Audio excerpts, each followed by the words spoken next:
Ano ba, Archer? Hindi mo ba kayang gampanan ng simpleng pag-arte? Napahiya ako sa mga kaibigan ko dahil sa'yo. Magpapanggap ka na lang ng normal, hindi mo pa nagawa. Sigaw ng isang babae sa kasama nitong lalaki.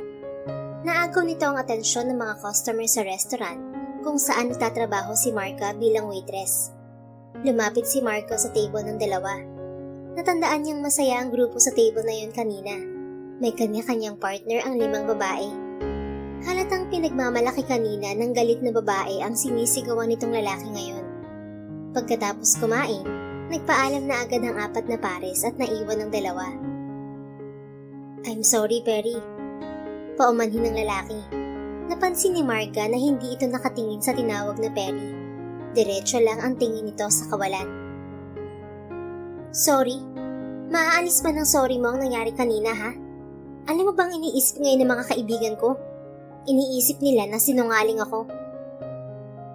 Sinabi ko naman na ipagtapat mo sa kanila ang lahat, di ba? Katwira naman ng lalaki sa mahinahon na tono. At gusto mong sabihin ko sa kanila na bulag ka? Archer naman, mas mapapahiya ako kung sasabihin ko yun. Anong mukhang ihaharap ko sa kanila kung magsasama ko ng bulag sa get-together namin? Ayos na sana eh. Complete package ka na kung hindi ka lang bulag. Bakit kasi ngayon ka pa pumalpak? I'm sorry, Perry. Muling sabi ng lalaki. Nakaramdam ng awa si Marga sa lalaki. Hindi niya akalain na may kapansanan pala ito. At iyon ang ikinagagalaitin ng babae dito. Para bang walang pakialam ang babae kahit na mapahiya ang lalaki sa ibang customer. Hindi naman pinansin ng babae ang paghingi nito ng sorry. Nasaan ang bill namin? Masungit itong baling kay Marga na nakatayo sa tabi ng dalawa. Ibinigay ni Marga ang hinihingi ng babaeng customer. Kinuha yun ng babae at binigsak sa harapan ng lalaki. Bayaran mo yan nang may silbi ka naman. Anyway, break na tayo, Archer. Bye. Umuwi ka na mag-isa mo. Puisit. Umalis ang babae at iniwan ang lalaking walang kibo. Hinayaan lang nitong umalis ang babae. Pero sa bagay, ano bang magagawa nito kung may kapansanan nito? Hindi naman ito basta-basta makakahabol sa masungit na babae. Sir, pagkuha ni Marga sa atensyon ng lalaki. Kumilos ang lalaki, ngunit hindi nagbabago ang direksyon ng tingin nito. Ayaw maniwala ni Marga na bulag ito. Wala itong suot na sunglasses at normal ang mga mata. Napakagwapo nga rin ito at mukhang mabait. Bahagya siyang lumapit dito. Kinaway niya ang kamay sa harapan ng lalaki. Hindi ito kumurap. Walang emosyong makikita sa mga mata nito. Doon lang siya naniwala na bulag nga ito. Ito ang wallet ko, miss. Kunin mo na lang kung magkano ang bill namin. Sambit ng lalaki. Nilagay nito ang wallet sa ibabaw ng mesa. Ikaw na lang po ang kumuha, sir. Bawal po kaming makialam sa gamit ng customer eh. Pagtanggi ni Marga. Naiintindihan niya ang sitwasyon ng lalaki, pero gusto niya itong ituring na normal. Iniisip niya ang kapatid na may kapansanan din. Gusto nito na ituring nila ito na normal sa kabila ng kapansanan nito. Ayaw nito na may special treatment, kaya ginagawa niya ang lahat para tulungan ito.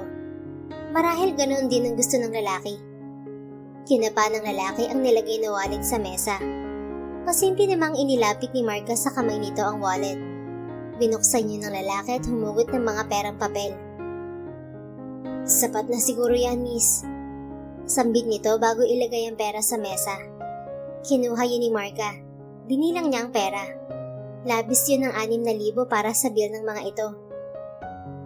Sobra po ito, sir. Ibinalik niya ang labis na pera sa lalaki. Inilahad nito ang kamay kaya inilagay niya roon ang pera. Iniwan niya ang lalaki para ibigay sa cashier ang perang ibinayad nito. Marga, anong nangyari dun sa customer mo? Bakit nagalit yung babae sa gwapong lalaki na yun? Tanong ni Minda, ang cashier sa Jig Silang restaurant. May misunderstanding yata sila ng jowa niya. Naku, baka paraan lang yun ng babae para makipaghiwalay. Alam mo ba, nakita ko siya sa harap ng comfort room kanina. Nakikipaghalikan ng hitad sa lalaking kasama ng kaibigan niya. Parang gusto na nga nilang kainin ng isa't isa eh. Grabe nga, hindi na nahiya. Kahit na may dumaraan wala silang pake. Mabuti hindi sila nakita ng lalaking gwapo ng customer mo. Kwento nito sa kanya. Paano makikita kung walang paningin si Sir? Ay, bulag si Pogi, sis. Oo. Nako, hayaan na nga lang natin sila. Buhay naman nila yun. Wala tayong kinalaman dun. Sige Minda, aalis na ako. Tapos na ang shift ko. Paalam niya sa medyo chismosang kaibigan. Nginitian niya ito ng matamis na tila iniinggit. Siyempre naman, uwian na. Habang si Minda ay overtime pa hanggang alas 8. Okay, ikumusta mo ako sa kapatid mo ha? Sabihin mo, dadalawin ko siya sa day off ko. Mamamasyal ulit kami. Tumango si Marga bilang sang-ayon. Malapit si Minda sa kapatid niyang si Ella. May problema rin sa paningin ng kapatid niya. Naaksidente ito noon kasama ang mga magulang nila. Maswerteng nakaligtas ang kapatid niya, pero naulila sila sa mga magulang. Simula noon, naging kasama nila ang tiyahin niya. Tunay na anak ng turing nito sa kanila. Hindi ito nabiyayaan ng supling bago namatay ang asawa, kaya maswerte sila na may tiyahin silang napakabait. Lalabas na si Marga sa restaurant nang mapansin niyang tumayo ang lalaking customer niya kanina. Mukhang pauwi na rin ito. Mabilis siyang lumapit dito nang makitang babangga ito sa isang upuan. Inalis niya ang upuan sa daraanan nito. Dahan-dahan itong naglalakad nang walang hawak na tungkod. Napansin niyang nahihirapan ito sa paglalakad. Sir, ihahatid na po kita sa labas. Pagmamagandang loob niya rito. Hindi na kailangan. Kaya kong makarating sa pupuntahan ko ng walang tulong. Masungit na sabi ng lalaki. Mas lalong nakaramdam ng awa si Marga. Marahil dinamdam ng lalaki ang paghihiwalay nito at ng kasintahan. Natural na magsungit ang taong nasasaktan. Lalo pat pinamukha dito ng babae ang kakulangan nito sa paningin. Hindi siya nagsalita pero tahimik niya itong sinusundan. Inalis niya ang mga nakaharang sa daan nito. Kung hindi niya narinig ang sinabi ng babae kanina, iisipin niyang normal ang lalaki. Normal itong naglalakad sa kabila ng tila nangangapa nitong hakbang. Nakita ni Marga na papuntang hakbang ng lalaki patungo sa kanal. Tumakbo siya sa unahan nito at sinadyang tumayo roon. Bumangga sa kanyang likuran ng lalaki. Aray, tumingin ka nga sa dinaraanan mo. Ang laki ko rito tapos babanggain mo ko. Yan ang daan, no? Kunwari galit niyang sabi at ibinaling ito sa tamang daan. I'm sorry, miss. Paumanhin ito sa kanya. Hindi na masungit ang tono. Muling sinundan ni Marga ang lalaki. Gusto niyang manigurado na ligtas itong makakauwi. Mahirap ang sitwasyon nito. Pero ayaw naman itong tumanggap ng tulong. Tumigil ang lalaki kaya tumigil din siya. Kanina pa kitang nararamdaman simula nang umalis ako sa restaurant. Sinusundan mo ba ako, miss? Nagulat si Marga sa tanong ng lalaki. Nakalimutan niyang malakas nga pala ang pakiramdam ng tulad nitong may kakulangan sa paningin. Hindi sumagot si Marga. Hindi naman siya nito nakikita, kaya pwede siyang magkunwari na hindi ito sinusundan. Umalis ka na, miss. Kaya ko mag-isa. Muling sabi ng lalaki at nagpatuloy na ito sa paglalakad. Sinundan pa rin niya ang lalaki. Nataranta siya nang makitang tatawid ito sa kalsada habang naka-green light. Sandali lang, sir. Hinila niya ito pabalik para makaiwas sa rumaragas ng sasakyan. Tama ang hinala ako. Sinusundan mo nga ako, miss. Anong kailangan mo? Tanong nito habang hawak pa rin niya ang isang braso nito. Bahagyang nakabaling sa direksyon ni Marga ang lalaki, pero hindi naman nakatingin sa kanya. Feeling naman ito, nasa unahan lang kita, sinusundan na agad. Hindi kita sinusundan, no? Pareho lang tayo ng daan. Tatawid na nga ako kasi red light na eh. Kung gusto mong tumayo dyan, bahala ka. Basta hindi kita sinusundan. Katwira ni Marga. Sinadya niyang sabihin ng red light para malaman ng lalaki na pwede na itong tumawid. Nang muling humakbang ang lalaki, tahimik siyang sumabay rito. Mabagal itong maglakad, tinatansya ang bawat hakbang. Kinabahan si Marga nang makita ang go signal sa traffic lights, pero nasa gitna pa rin sila ng pedestrian lane. Pinapatigil niya ang mga sasakyan kapag may umaabante. Malakas na busina ang ginawa ng mga ito. Niyuyukuan niya ng ulo ang mga driver ng mga sasakyan bilang paumanhin. Nakahinga siya ng maluwag na makatawid sila ng matiwasay. Pinahid niya ang nabuong pawis sa kanyang noo. Akala talaga niya ay mabubunggo na sila kanina. Nanatiling nakatayo si Marga nang hindi umaalis ang lalaki. Nakatayo ito sa gilid ng kalsada tulad ng karamihan. Hula niya, naghihintay ito ng sasakyan. Tumingin si Marga sa kanyang phone nang tumunog yun. Dumistansya siya sa lalaki bago yun sagutin. Hello, Chang. Bakit po? Kamusta po si Ella? Sagot niya sa tiyahin. Maayos naman ang kapatid mo, Marga. Anong oras ka ba uuwi? Sabay-sabay na tayong kumain ng hapunan. Sumulyap si Marga sa direksyon ng lalaki. Nakatayo pa rin ito roon. Nag-aalala siya na baka may masamang mangyari dito kapag hinayaan niyang umuwi ito mag-isa. Naalala niya ang payo ng kanyang mga magulang. Kung kaya nilang tumulong, gawin nila, kahit sa simpleng paraan lamang. Chang, baka mag-overtime po ako. Marami po kasing customer ngayon eh. Dito na lang po ako kakain sa restaurant. Dahilan niya sa tiyahin. O sige Iha, mag-ingat ka sa pag-uwi ha. Ipagtitira ka pa rin namin ng paborito mong kaldereta para kapag nagutom ka mamaya, iinit mo na lang. Okay po, Chang. Salamat po. Pagkatapos ng pag-uusap nila ng tiyahin, muli siyang bumalik sa pwesto sa tabi ng lalaki. Nakatayo lang siya roon hanggang sa naubos sa mga pasahero at natira silang dalawa. Natanong ni Marga ang paparating na taxi. Pinara niya yun. Saan kayo, ma'am? Tanong ng driver kay Marga. Hindi ako sasakay, Manong. Siya po ang sasakay. Tukoy niya sa katabing lalaki. Sakay ka na, sir. Paanyaya ng driver sa lalaki. Manong, iatras mo naman ang taxi mo. May kanal dito oh. Kailangan pang lakihan ng hakbang para hindi siya mahulog. Dito ka kaya tumigil sa may tulay? 2 hakbang lang naman yun sa kaliwa. Mas maganda kung eksakto ang pintuan sa tulay. Mas madali siyang makakasakay. Suwestiyon niya sa driver. Halata niyang nagtataka ito, pero sumunod din naman. Napansin naman niyang humakbang pakaliwa ang lalaki tulad ng sinabi niya. Napangiti siya nang sumunod ito sa lihim niyang instructions. Nakasakay rin ng maayos ang lalaki. Pumara agad ng taxi si Marga para sundan ng taxi na sinasakyan ng lalaki. Kalahating oras na nakalipas nang tumigil yun sa harap ng dikit-dikit na bahay. Manong, hintayin mo po ako rito. May titingnan lang ako ron. Wika ni Marga sa taxi driver. Sige po, ma'am. Bumaba si Marga ng taxi at muling sinundan ng lalaki. Napanatag siya nang makitang pumasok ito sa isang bahay. Simple lang yon pero elegante ang dating. Nakita niyang sinalubong ito ng isang lalaki. Kakaiba ang talis ng pakiramdam niya. Nakauwi talaga siya ng mag-isa. Mahusay. Napaka-independent niya. Humahanga ang komento niya sa lalaki habang pabalik na siya sa taxi. Manong, pakihatid po ako sa Marivelia Village.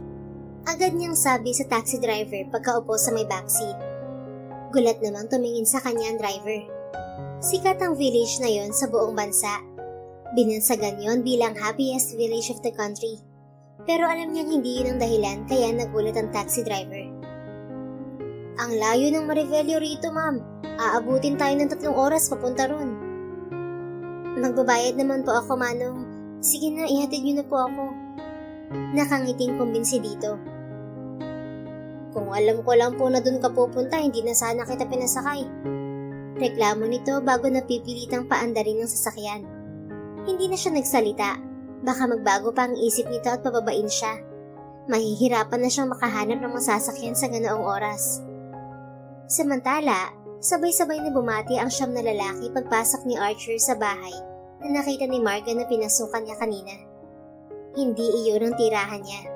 Pumunta lang siya roon para sa isang bagay. Welcome back, young master. Chorus na pagbati ng 9. Where are they?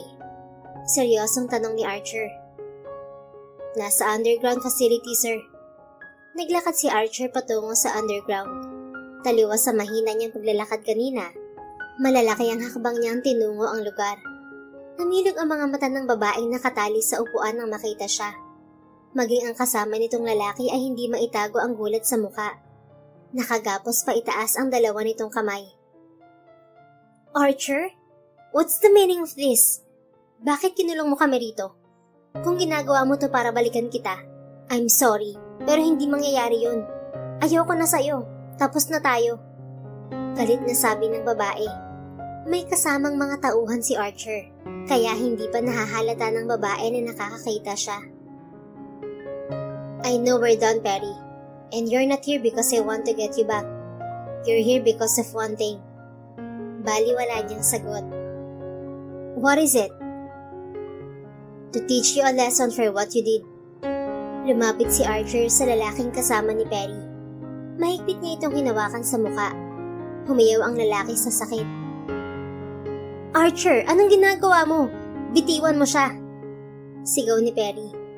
Nagulat si Perry nang bumaling siya rito. Are you scared? Why? Nakangising tanong ni Archer kay Perry. Lumapit siya dito. Namutla naman ito sa takot. Are you scared because of your affair behind my back? Or the fact that I'm not blind? Muling tanong ni Archer. Napaawang ang labi ni Perry at namilog ang mga mata sa gulat. Nakakakita ka? Hindi ka bulag? Of course. Nagbulag-bulagan lang ako para subukan ka. Sinusubukan ko lahat ng babaeng lumalapit sa akin. Hindi ko gustong mag-isip ng masama. Pero kahina-hinala kung lalapit sa katulad kong bulag ang mga babaeng kagaya mo. Tama pala ang hinala ko. Pera ko lang ang habol nyo. Tumawa si Perry kahit may takot sa mga mata nito. Tama ka. Lumapit ako sa'yo dahil sa pera mo. Mayaman ka, pero wala kang paningin at silbi. Ginagawa mo lang naman akong taga-alaga sa tuwing magkasama tayo. Pero okay lang, dahil mabilis kong nagawa ang plano ko dahil sa kondisyon mo. And guess what? Sa loob ng 1 taon, nailipat ko lahat ng pera at ari-arian mo sa pangalan ko. Wala ka ng pera, Archer. Isa ka ng pobre ngayon. Kahit inamin mong may paningin ka, wala ka pa ring silbi. Humulokip-kip si Archer habang nakatingin kay Perry. Barya lang sa akin ng milyong ginastos mo, Perry. Kasama lang yun sa palabas ko. Nasilaw ka sa halagang yun at pinili mong lokohin ako. Pero iisipin ko na lang na talent fee mo yun. Nakakalungkot lang dahil mabibigo ko na naman si Grandma. Umaasa siyang matutupad ko ng matagal na niyang hinihiling. Ang magkaroon ako ng asawa. Ayoko naman ipakilala sa kanya babaeng kagaya mo na mukhang pera. Anong ibig mong sabihin? Naguguluhang tanong ni Perry. Good thing wala kang ideya kung sino talaga ako, Perry. Nakangising sagot ni Archer. Naaaliw siya sa clueless na itsura ng babae. Gusto niya ang ganong ekspresyon ng mga tao, lalo na kapag nalaman ng mga ito kung sino talaga siya. By the way, I'm Archer Henrik Oragon Benavides, the sole owner of Henrik Empire. Kakaibang kasiyahan ang naramdaman ni Archer nang makita na halos mawalan ng kulay ang mukha ni Perry. You're the mysterious owner of Henrik Empire? The multi-billion-dollar company in the world? Hindi makapaniwala at nanghihina nitong tanong. Hindi na siya magtataka kung paano nakilala ni Perry ang katauhang yun. Miyembro ng upper-class family ang pamilya ni Perry. Isa ring businessman ang ama nito. Madalas din itong pumupunta sa mga business party na laging laman ng usapan ay ang katauhan ni Henrik Oragon. Yes, I am. And you just lost the opportunity to be my queen, Perry. A gold digger like you is not qualified to be my wife. Mayaman na ang pamilya mo. Pero ang hirap sa kagaya mo, hindi kayo makontento sa yamang meron kayo. Nagagawa niyo pang manloko ng kaawa-awang bulag na wala namang ginusto, kundi ang suklian mo ang pagmamahal. But anyway, I don't care. Ang mahalaga, nalaman ko na ang tunay mong anyo at kulay. Nataranta si Perry nang tumalikod na siya dito. Archer, wait. I'm sorry. Nagsisisi na ako. Pakiusap at tawarin mo na ako. Hindi ko na uulitin ang ginawa ko. Please, Archer. Please give me a second chance. Let's start over. I will introduce you to my family. I promise na magpapakabuti na ako at ibabalik ko ang pera mo. Nagmamakaawang pakiusap nito sa kanya. Umiling na lang si Archer. Hindi na niya mabilang kung ilang beses na niyang narinig ang sinabi ni Perry. Marami na siyang nakarelasyon, pero pareho lang ang nagiging ending. Pera lang niya ang habol ng mga ito at hindi ang makasama siya. Kung tutuusin, kaya niyang kumuha kahit ilang babae na gusto niya at anakan ng mga ito para may tagapagmana na siya. Pero hindi siya ganoong lalaki. Mas gusto niya ang babaeng may mabuting pagkatao. Mahal man niya o hindi, basta mabuti ang puso nito at hindi sasamantalahin ng kayamanan niya. Lalo pat hindi lang milyon ang perang meron siya. Ayaw niyang wadasin na magiging asawa niya ang perang yun para bumagsak ang pinaghirapan ng mga magulang niya. Sa estado niya sa buhay, mahirap humanap ng babaeng ganoon. Kaya naisip niya ang disguise bilang bulag para maghanap ng babaeng kailangan niya. Ang babaeng makakasama niya habang buhay at hindi siya iiwan kahit ano ang maging estado niya sa buhay. Ang babaeng may pagmamalaki niya sa pamilya niya, lalo na sa grandma niya na atat nang magkaapo mula sa kanya. I know you, Perry. Second chance is not meant for you, but I'm not that heartless not to give you my forgiveness. I will forgive you in one condition. Ano yun? Tell me, I will do it. I want you and your man to pleasure each other in front of my men. That serves as your punishment for being unfaithful. Mapang-asar niyang sagot dito na nakangisi. No, Archer. Hindi ko kayang gawin yun. Mahal kita. Ikaw lang ang gusto ko. Hindi ko kaya makipagtalik sa ibang lalaki. Nagmamakaawa nitong sabi. You already did, woman. You don't have to pretend that you love me. Just be true to yourself and be happy with that man. Baliwala niyang sagot. Palagi niyang nahuhuli noon si Perry na nakikipagtalik sa ibang lalaki. Nagpapanggap lang siyang bulag, kaya kunwari hindi niya ito nakikita. Ilang beses na yun nangyari at minsan ay sa mismong harapan pa niya. Pero binigyan pa rin niya ito ng pagkakataon para magbago. Kaya lang, mas pinili nitong makipaghiwalay sa kanya kanina. Doon natatapos ang pagpapanggap niya. Ipinagtatapat niya ang pagkatao sa mga ito, hindi para ipamukha kung gaano siya kayaman, kundi gusto niyang magsilbing aral yun sa mga ito at hindi naman loko. Lumayo na si Archer kay Perry at nilapitan niya ang isa niyang tauhan. Kung gagawin niya ang sinabi ko, umalis kayo rito at huwag silang titingnan, okay? Kung hindi naman, huwag niyong pilitin. She needs money. Bayaran niyo para manahimik ang dalawang yan. Masusunod yang master. Sagot nito. Sinusubukan lang niya si Perry kung gagawin nga ang sinabi niya. Pero hindi naman siya heartless na tao, kaya binili na niya ang mga tauhan ang dapat gawin. Umalis si Archer sa underground at hinayaan si Perry na sumisigaw roon. Paglabas ay nakasalubong niya ang isa pang tauhan niya. Sir, sinundan ko pang babaeng sumusunod sa iyo kanina. Sa tingin ko po wala siyang masamang intensyon. Umalis din po siya nang pumasok ka rito. Sambit ni Tommy, ang kaniyang assistant. Palagi itong nakasunod sa kanya kasama ang nakasivilyan niyang mga tauhan. Naalala ni Archer ang ginawa ng babaeng yan kanina. Sa totoo lang ay nagulat siya sa ginawa nito. Hindi niya inaasahan na may gagawa niyon sa kanya sa kabila ng pagkukunwari niyang bulag. Siya ang naawa rito kanina habang inaalis ang balakid sa kanyang dinadaanan. Nakita rin niya ang takot sa gitna ng pedestrian lane. Sa ipinakita nito, may nabuong plano sa isip niya na ikinutuwa niya. Tommy, let's go back to Henrik Empire for now. Next month, cancel all my appointments. I'll find a suitable wife for me. Noted, sir. Makalipas ang isang buwan, binulabog ng malakas na katok ang mahimbing na tulog ni Marga. Marga, bumangon ka na. Bilisan mo. May maganda akong balita sa'yo. Sigaw ng kanyang tiyahin na nasa labas ng kanyang kwarto. Opo, Chang. Nariyan na po. Inaantok pa niyang sagot. Bumangon siya at inayos ang higaan. Lumabas siya sa kwarto. Pumunta muna siya sa banyo bago puntahan ng tiyahin sa salas. May kaharap itong panauhin na nakatalikod sa direksyon niya. Marga, halika rito. Masayang sigaw ng kanyang tiyahin. Bakit po, Chang? Tanong niya paglapit dito. Nagulat naman siya nang mamukhaan ang panauhin ng kanyang tiyahin.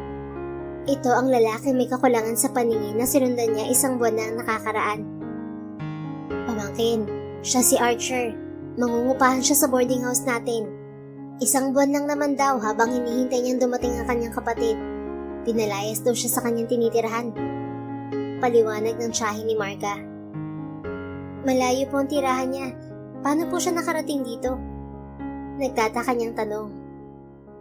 Alam mo kung saan siya nakatira? Kunot noong tanong ng tiyahin niya.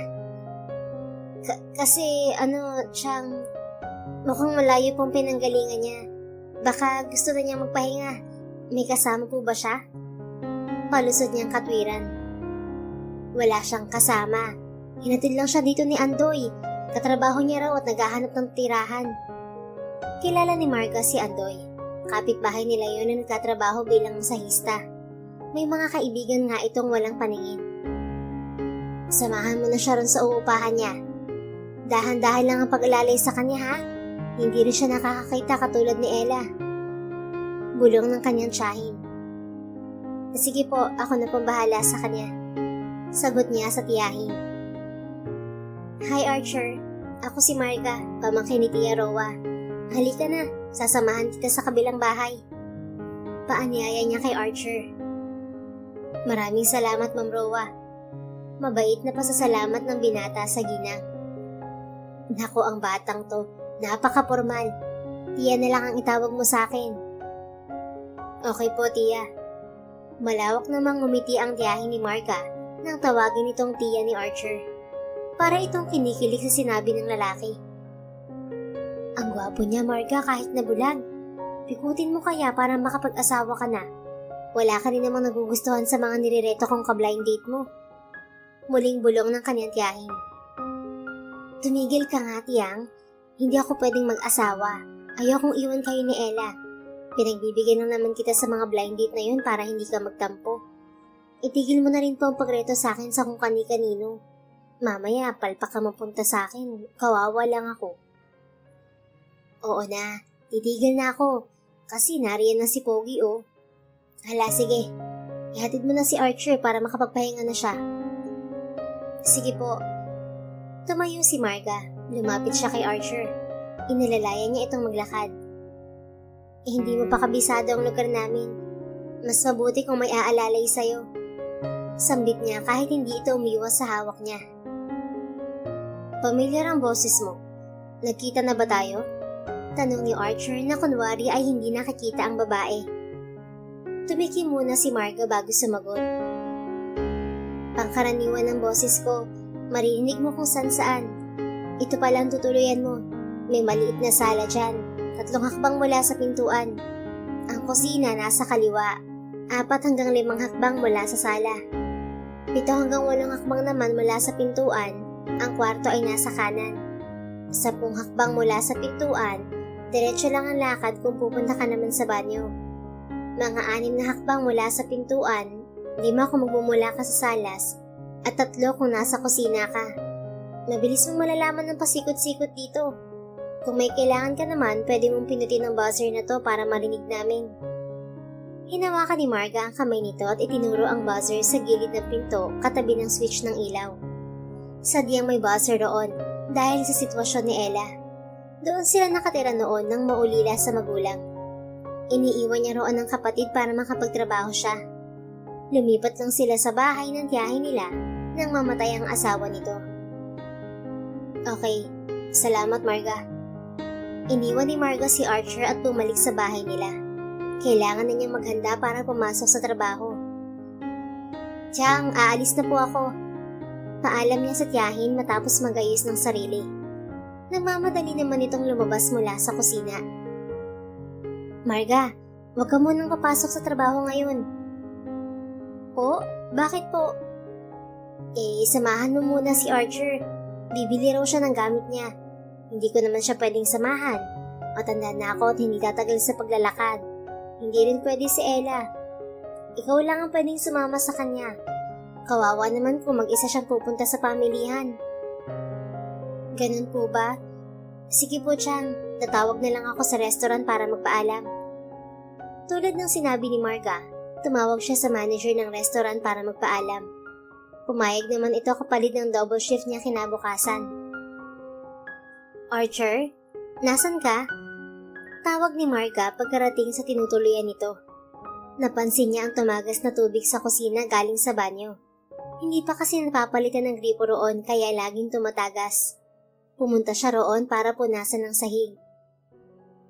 Marga, ikaw ba yan? Narinig niya ang boses ni Archer sa loob ng banyo. Oo, may kailangan ka ba? Pinupunasan ko kasi tong sahig. Sagot niya. Maliligo sana ako pero hindi ko alam kung nasan ang tubig dito.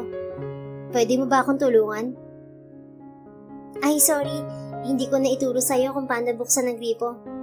Sandali, papasok ako. Natigilan si Marga nang makita si Archer sa loob ng banyo. Maliban sa boxer short, wala na itong suot.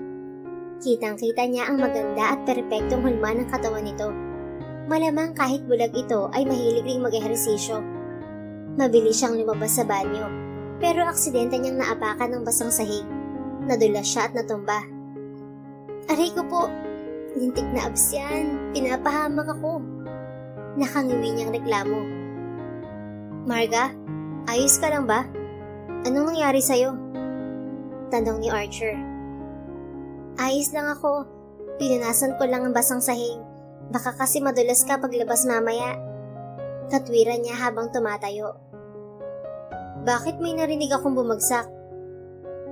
Wala yun. Natumba lang yung bangko. Teka, tuturuan pala kitang magbukas ng gripo. Napanguso siya nang makitang tuyo na ang sahig.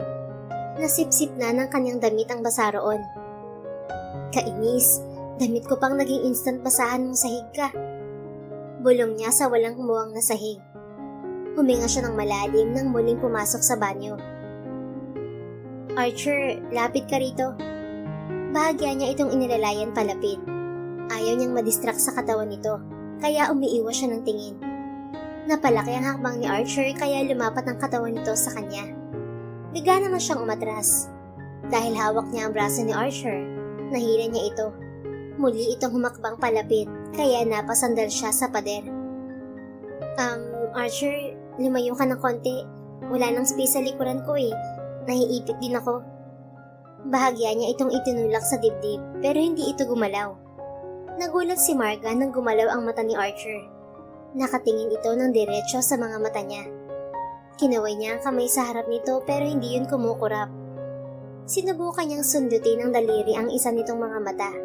Pero naudlot yun sa ere dahil sa tanong nito. May boyfriend ka na ba, Marga? Ha? Bakit mo naman naitanong yan? Nahihiya niyang sabi. Nag-init bigla ang kanyang tenga. Bigla na lang kasi itong nagtatanong ng ganoon. Nakakahiya man aminin pero sa loob ng 26 years, hindi pa siya nagkanobyo. Nagtatrabaho na siya mula ng 16 years old siya. Kailangan niyang alagaan si Ella, kaya hindi niya pinagtuunan ng pansin ng pagnanobyo. Wala lang. Kaya mo bang magmahal ng lalaking may kapansanan? Sagot nito. Sinalubong ni Marga ang tingin ni Archer. Walang emosyon yun pero nanatiling nakatitig sa kanya.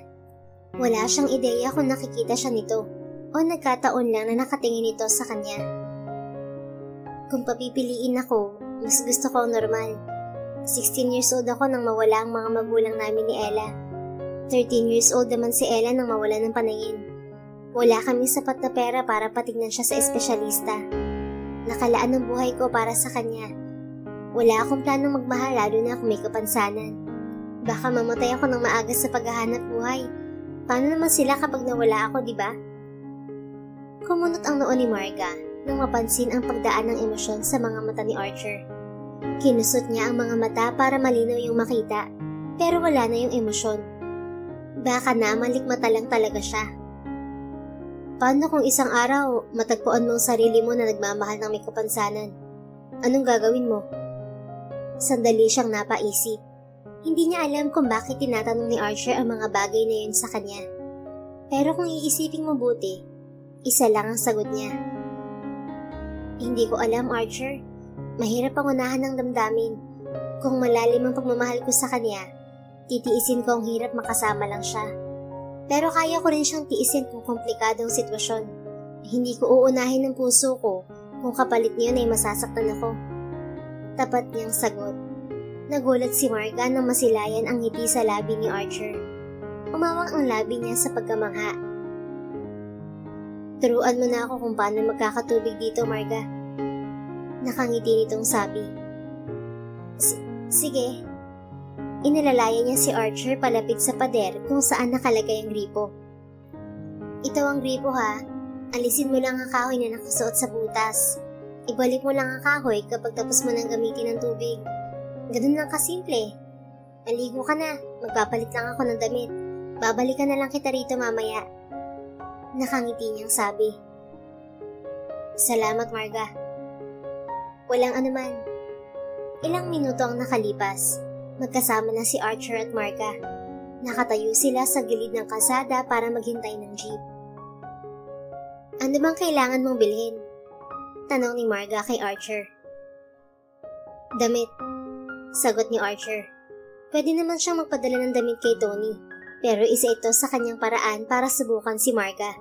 Ipapakita niya rito ang kanyang kayamanan. Titingnan niya kung masisilaw ito na tulad ng iba. Tamang-tama, mabuti akong kasama mo. May alam akong lugar na magandang bilihan ng mga damit. Akong bahala sa'yo. Excited nitong sabi. Malapit ba ang mall dito? Tanong ni Archer. Tumawa si Marga. Nako, mas maganda sa mall yung pupuntahan natin. Mag-e-enjoy ka ron. Oh, nariyan na pala ang jeep. Halika na, sakay na tayo. Muli siyang inalalaya ni Marga. Muntik na siyang matras nang makita ang punong sasakyan. Siksikan ng mga pasahero. Iba't ibang amoy ang sumalubong sa ilong ni Archer. Buong buhay niya ay hindi niya naisip na darating ang araw na sasakay siya sa jeep. Mayaman siya. Sobrang yaman. Pero kailangan niyang panindigan ng ginagawang pagpapanggap. Ayos ka lang ba? Nahihilo ka ba? Parang naduduwal ka ah. Tanong ni Marga. Nakaupo ito sa kaliwa niya. Okay lang ako. Napipilitang sagot nito. Unti-unting nababawasan ng mga pasahero sa jeep. Umaabante naman sila papunta sa una kapag may bagong sumasakay. Kuya, makikaabot po ng bayad? Hindi pinansin ni Archer ang babaeng nagpapaabot ng bayad sa kanya, kaya iniabot nito sa iba ang bayad. Abay iho, kanina ko pa napapansin na nakatitig ka sa akin. Nagugustuhan mo ba ako? Patawarin ako ng Diyos pero hindi kita tatanggihan. Total, may asim pa naman ako. Muntik nang madawal si Archer sa sinabi ng matanda sa harapan niya. Pumikit-pikit pa ito sa kanya habang nakangiti. Mahindi-hindi nitong inipit sa punong tenga ang buhagag nitong buhok. Narinig naman niya ang mahinang tawa ni Marga. Itinakip nito ang kamay sa mga mata niya. Marahan nitong hinilig ang ulo niya sa balikan nito. Magpanggap ka na lang na natutulog. Baka isipin talaga ni Lola type mo siya. Bulong ni Marga sa kanya. Sinunod ni Archer ang sinabi ni Marga at pumikit. Nakatulong ang mabangong amoy nito para maiwasan niyang malanghap ang iba't ibang amoy ng mga pasahero. Anong pabango ang gamit mo?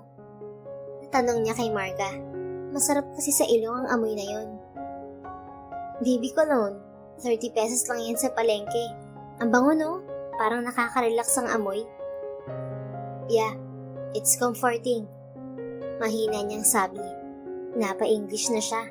Buti na lang hindi gaanong pinansin ng dalaga. Akala ni Archer maayos ng kanyang pwesto. Ngunit naramdaman niya ang kamay na humahaplos sa kanyang hita.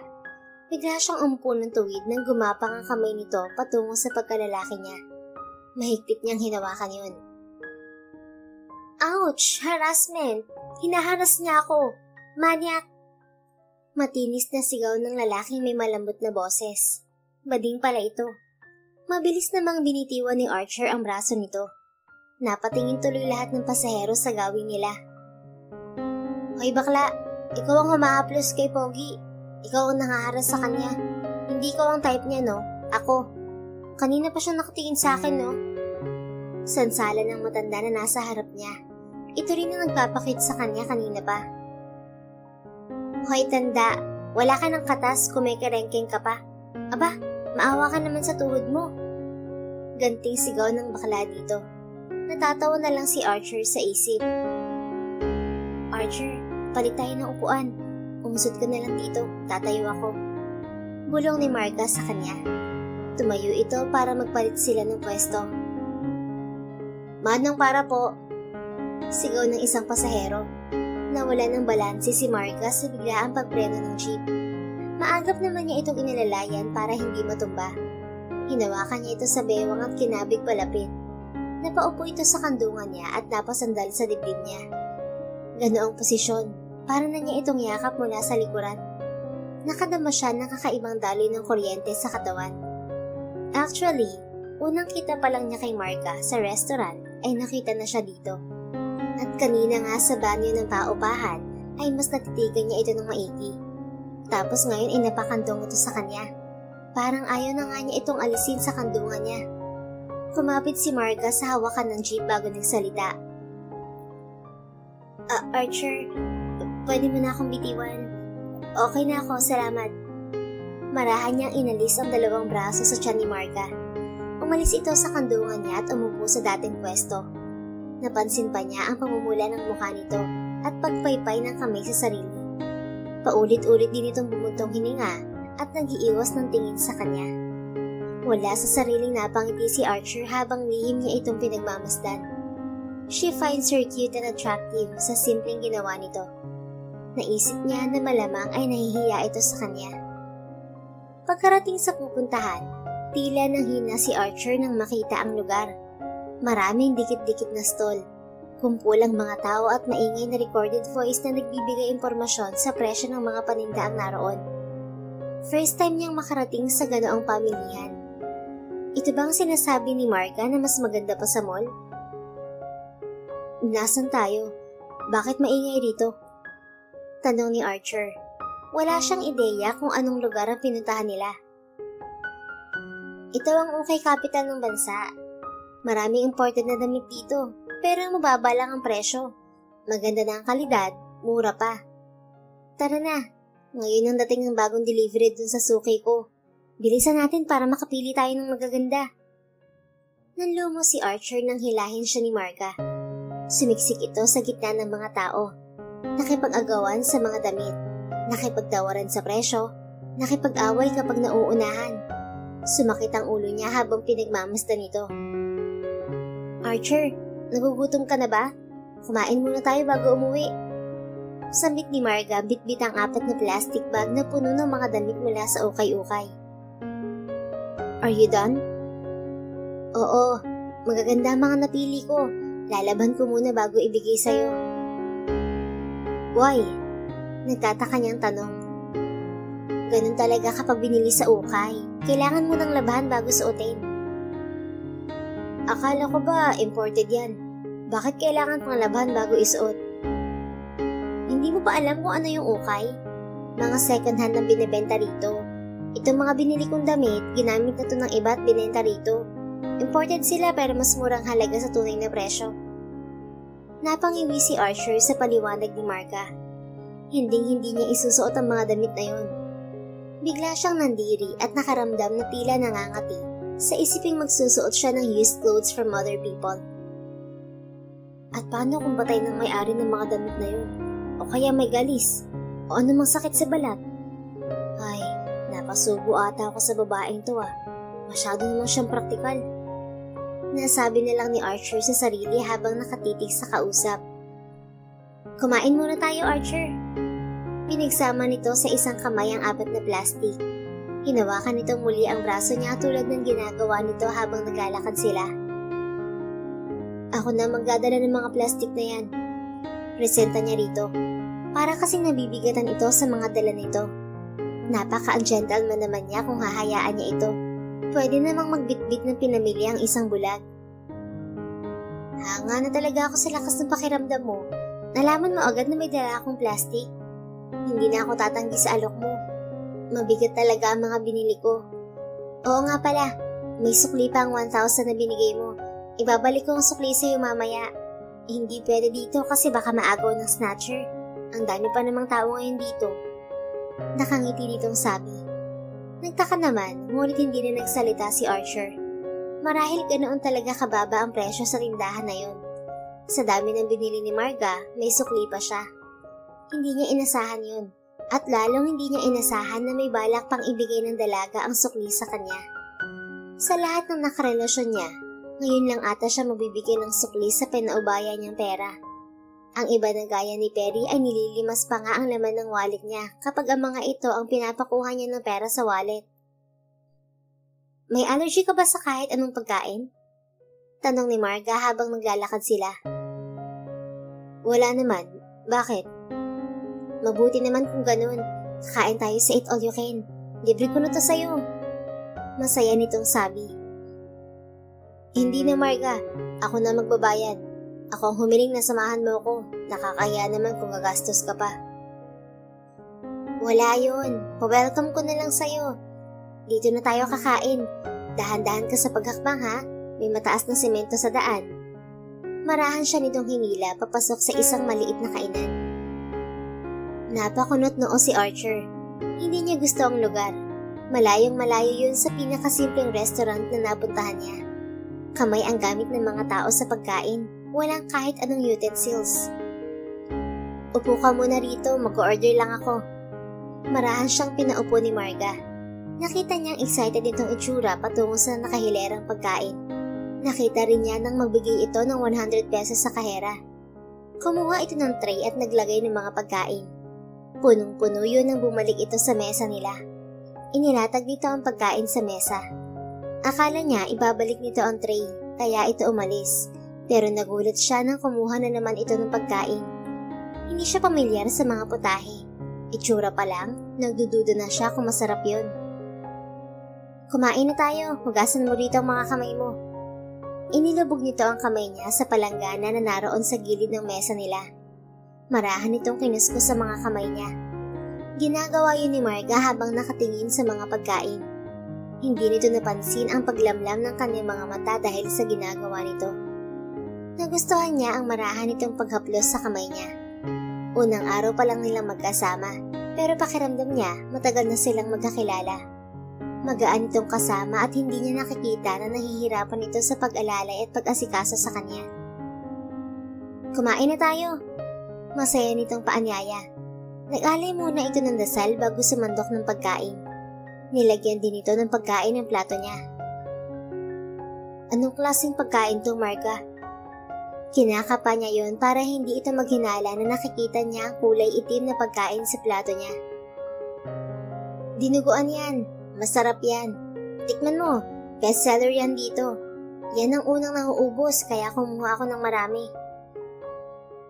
Dugo? As in, blood? Oo, subukan mo. Pangaengganyo nito sa kanya.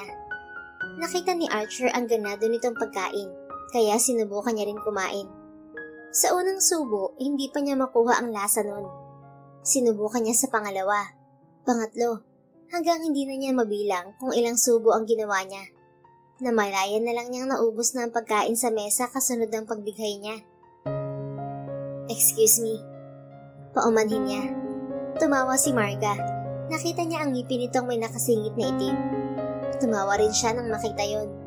Natigilan naman ito habang nakatingin sa kanya. I think you need to use a toothpick. I imagine how you eat. You're a messy eater, Marga. Alanganin naman itong umiti. Kumakamot pa ito sa ulo. Bani lang ako. Paalam nito sa kanya. Tumayo ito at umalis sa kanilang mesa. Noon niya lang pinagmasdan ng paligid. Nakikita niya roon ang kanyang mga tauhan. Nakakalat ang mga yun sa buong lugar at nagpapanggap na customer rin. At ang iba naman ay tambay sa labas ng kainan. Archer, tara na. May gusto ka pa pang bilhin? Tanong ni Marga pagbalik sa mesa nila. Kailangan kong mag-withdraw ng panggastos. Sagot niya. Hindi niya na ipakita kay Marga ang laman ng card niya tulad ng una niyang plano. Akala niya sa mall siya nito dadalhin, pero sa ukayan lang pala. Hindi siya gumastos ng malaki sa ukay na yon. Hindi rin sila kumain sa mamahaling restaurant, kaya wala siyang choice kundi ipakita ang laman ng bank accounts niya. Kailangan na talaga niyang masilaw ang babae sa pera. Sige, may malapit na ATM dito. Dadaanan natin yan papunta sa sakayan. Tumayo si Archer. Hinawakan niya ang kamay ni Marga. Parang nasanay na siya na nakahawak dito palagi. Nagulat pa ito sa ginawa niya. Pati naman siya ay nabigla rin sa sarili niya.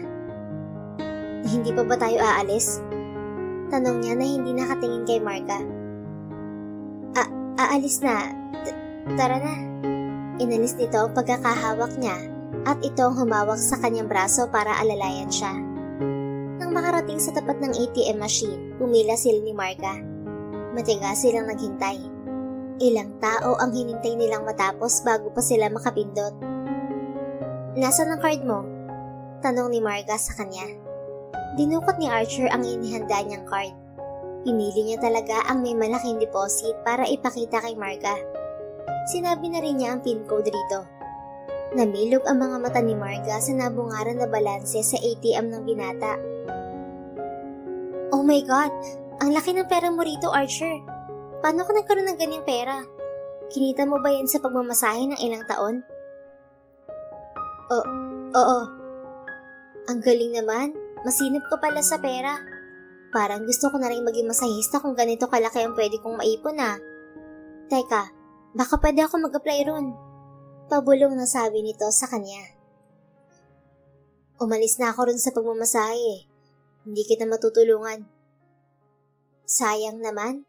Kung magkakaroon ako ng ganito kalaking pera, madadala ko na sa espesyalista sa mata si Ella." Nakikita ni Archer ang pagkislap ng mga mata ni Marga sa laman ng accounts niya. Hindi naman yun kalakihan, pero sa kagaya ni Marga, alam niyang sobrang laki na niyon para rito. "Magkano bang i-withdrawin mo dito?" Muli nitong tanong. 50,000. Nagsimula na itong pumindot sa machine. Sakto lang sa sinabi niya ang kinuha nito. Hindi ito lumagpas na tulad ng mga unang babae niyang sinubukan noon. "May lagayan ka ba dyan? Delikado sa lugar na to kapag sa bulsa mo lang nilagay ang pera mo. Dito ko muna ilalagay sa bag ko ha. Mamaya ko na sa'yo ibibigay pag uwi natin. Pati na rin pala yung sukli mo kanina sa ukayan." "Sige, salamat." Pagdating sa bahay, hinatid siya ni Marga sa boarding house. Ibinigay rin nito ang pera sa kanya at nagmamadaling umalis. Pag-alis ni Marga, binilang ni Archer ang pera. Nadismaya siya nang kulang yun ng 9,000. Wala rin doon ang card na ginamit nila kanina. "I thought she's different. They're all the same, pretending to be good, but in the end, they want nothing but money." Bumuntong hininga siya. Hindi mahalaga kung magkano ang kulang na pera. Sinusubukan niya kung mapagkakatiwalaan ba ito. Ngayon alam na niya ang kasagutan. Kahit sino, nasisilaw talaga sa pera. Naghintay siya. Umaasang babalik si Marga at ibibigay ang pera at card niya. Nakapagdala na ng pagkain si Tia Rowa. Sumapit na ang hating gabi, pero wala pa rin si Marga. Kinabukasan, maghapon siyang naghintay pero hindi ito dumating. Sinubukan din niya ng mga sumunod na araw, pero wala pa rin. Tinawagan niya si Tommy pagkalipas ng 1 linggo. "Bring my car. I'll visit my grandmother. I'm done here." "Noted, sir. Right away." Samantala, hindi na halos makahakbang si Marga dahil sa sobrang pagod. 1 linggo na siyang ganoon. Uuwi lang sa bahay para matulog. Paggising kinabukasan, trabaho na ulit. Wala na siyang day off dahil sa event na katabi nilang university. Dumagsa ang tao sa restaurant dahil sa event na yun. "Marga, mabuti narito ka na." Salubong ng tiyahin ni Marga. "Bakit po, Chang? May problema po ba? Bakit hindi ko pa mabakali?" Punan niya sa tiyahin. Sinundo na si Archer ng kapatid niya. Sabi ni Tommy, may nakuha na raw silang eye donor para kay Archer. Ooperahan na raw to sa lalong madaling panahon. Bakit po problemado ka? Ipagdasal na lang po natin na matagumpay ang operasyon niya. Humanap na lang po tayo ng ibang border para hindi nakatenggang paupahan natin. Baliwala niyang sabi. Ang gusto lang niya ay makapagpahinga. Sandali, Marga. Pigil nito sa kanya nang papasok na siya ng kanyang kwarto. Wala ka bang kasalanan kay Archer? May ginawa ka ba sa kanya? Chang, ano naman po ang gagawin ko sa kanya? Nakakapagtaka lang ang sinabi niya. Sana raw makatulong sa'yo ang perang kinuha mo. Parang nagising ang diwa ni Marga sa narinig. Kinuhang pera? Chang, hindi po ako magnanakaw. Bakit naman ako kukuha ng pera ng ibang tao? Halos subsub na po ako sa trabaho para lang mabuhay ng marangal. Tapos sasabihan niya ako ng ganun? Nasasaktan niyang sabi. Masakit para kay Marga na pagbintangan siyang kumuha ng pera. Katumbas yun ng pagnanakaw para sa kanya. Hindi kaya ng kanyang konsensya ang kumuha ng pera ng iba. Kaya nga nagtataka ako. Isipin mo mabuti, baka may nakalimutan kang ibigay o may utang ka kay Archer. Sige po, Chang, iisipin ko pong mabuti. Sa halip na magpahinga, iniisip ni Marga ang nangyari noong magkasama sila ni Archer.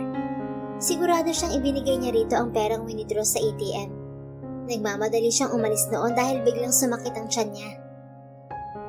Bakit iniisip ni Archer na may kinuha akong pera sa kanya? Tanong niya sa sarili. Napansin ni Marga ang nakasabit niyang bag. Iyon ang ginagamit niyang bag kapag lalabas siya. Iyon din ang ginamit niyang bag noong kasama niya si Archer. Hindi pa niya ulit nagagamit yun dahil iba ang gamit niyang bag sa trabaho. Kinuha niya ang bag. Nagulat siya nang binuksan yun. Hala, bakit may pera rito? Kinuha niya ang pera. Nalaglag naman ang isang card mula roon. Oh my God, ang card ni Archer narito pa pala.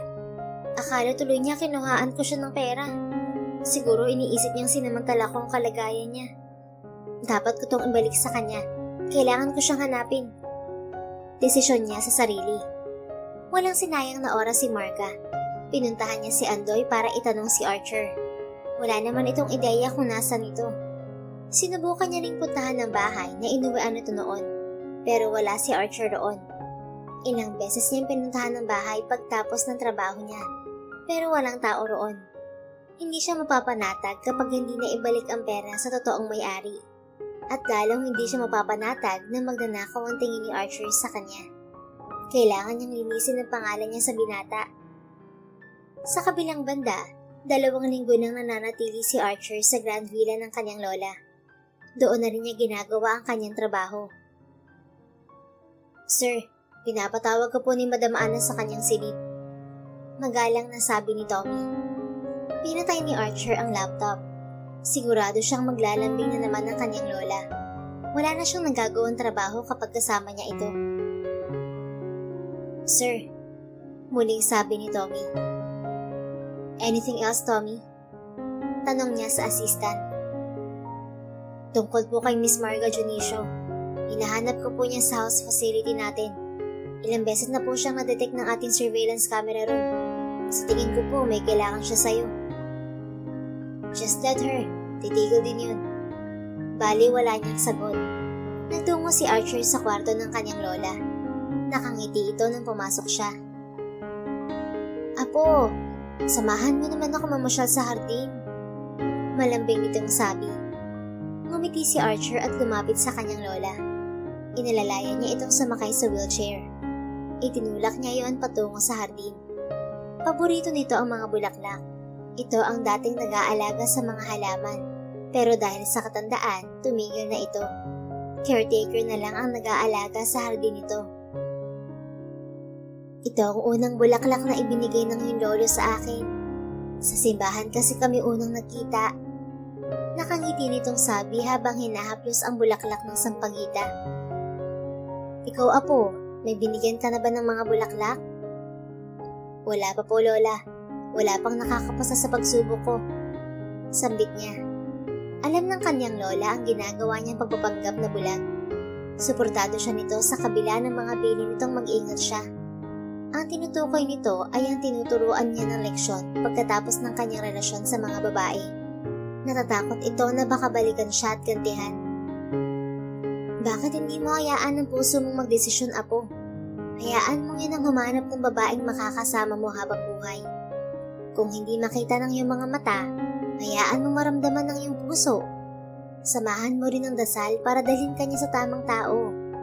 Kapag nangyari yun, hindi lang ako magiging masaya, kundi maging ang mga magulang mo at lolo mo na nasa langit. Ngumiti si Archer sa payo ng kanyang lola. Salamat po, Lola.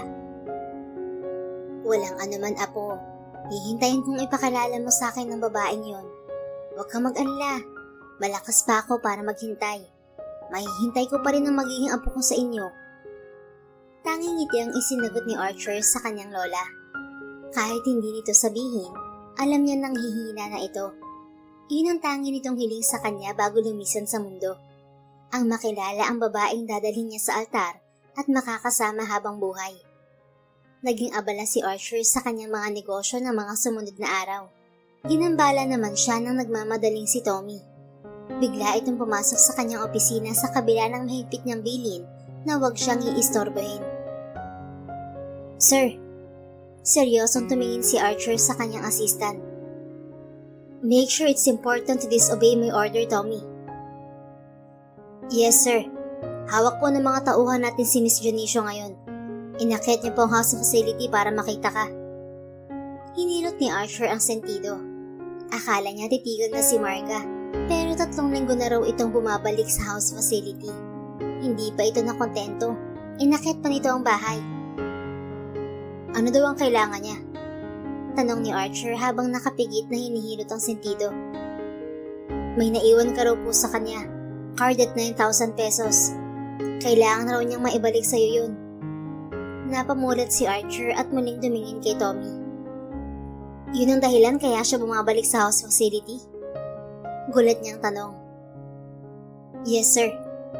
Bumuntong hininga si Archer. Nagkamali yata siya ng pagkakilala kay Marga. Let's go there. Sambit niya at iniwan ang kanyang trabaho. Nang makarating sa facility house, nag-alinlangan si Archer na pumasok. Wait, do you think I need to act again or just be myself? Tanong ni Archer kay Tommy. Nagtataka naman itong nakatingin sa kanya. Hindi niya ugaling magtanong sa kanyang mga tauhan. Kung anong desisyon niya, yun ang sinusunod ng mga ito. Sa tingin ko, sir, mas mabuting malaman niya kung sino ka para makita na rin natin ang kanyang reaksyon at kung anong gagawin niya. Suwestyon ni Tommy. Right, may point ka. Let's go. Pumasok ang dalawa sa house facility. Nagtaka si Archer nang hindi sumalubong ang kanyang mga tauhan. Tahimik ang paligid at wala siyang nakikita ng kahit isang tao roon. Sir, baka dinala nila sa underground facility si Miss Junicio. Nakalimutan ko pong sabihin na wag nilang sasaktan ng babae. Paumanhin ni Tommy.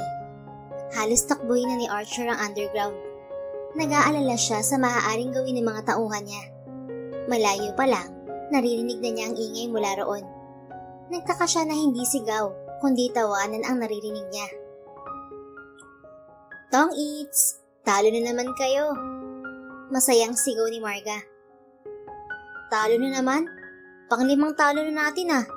Ubus ng sweldo ko nitong buwan. Baka dinadaya mo kami, miss. Hoy, kutong lupa na to.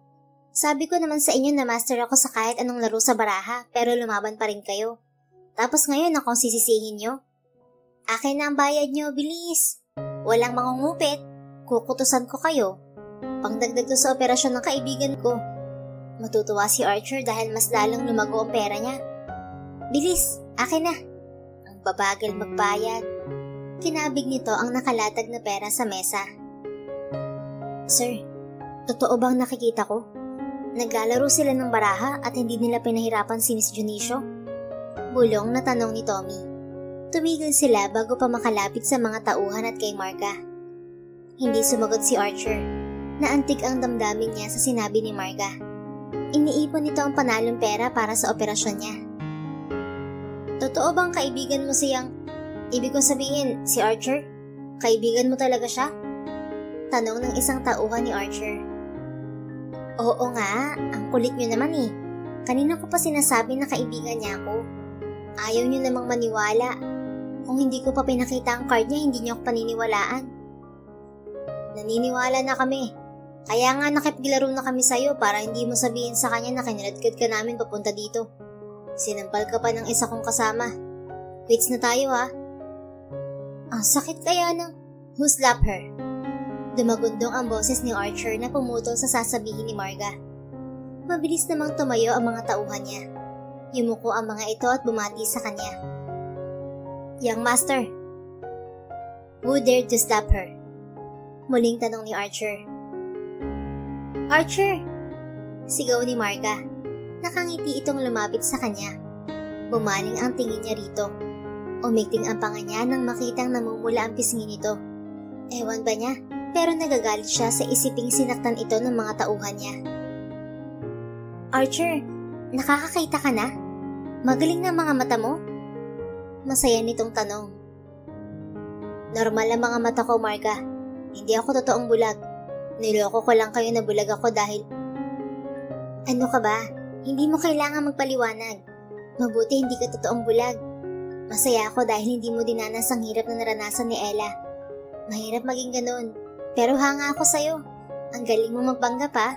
Napaniwala mo ako. Nakangiti nitong sabi. Hindi ka nagagalit na niloko kita? Umiling si Marga. Bakit ako magagalit? Wala ka namang ginawang masama sa akin.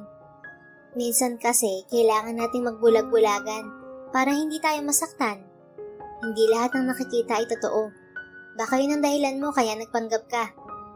Siya nga pala, ito yung card at pera mo. Pasensya na hindi ko kasi napansin na may naiwan sa bag ko. Kung hindi pa sinabi sa akin ni Chang yung pinasabi mo, hindi ko maiisipan na i-check yung bag na ginamit ko nung magkasama tayo. Pasensya na talaga. Pero nadagdagan na rin yan dahil sa mga mababait kong kalaro. Uuwi na rin ako. Kailangan ko sumabay sa hapunan ni Tiang at Ella eh. Pinagmasdan ni Archer si Marga.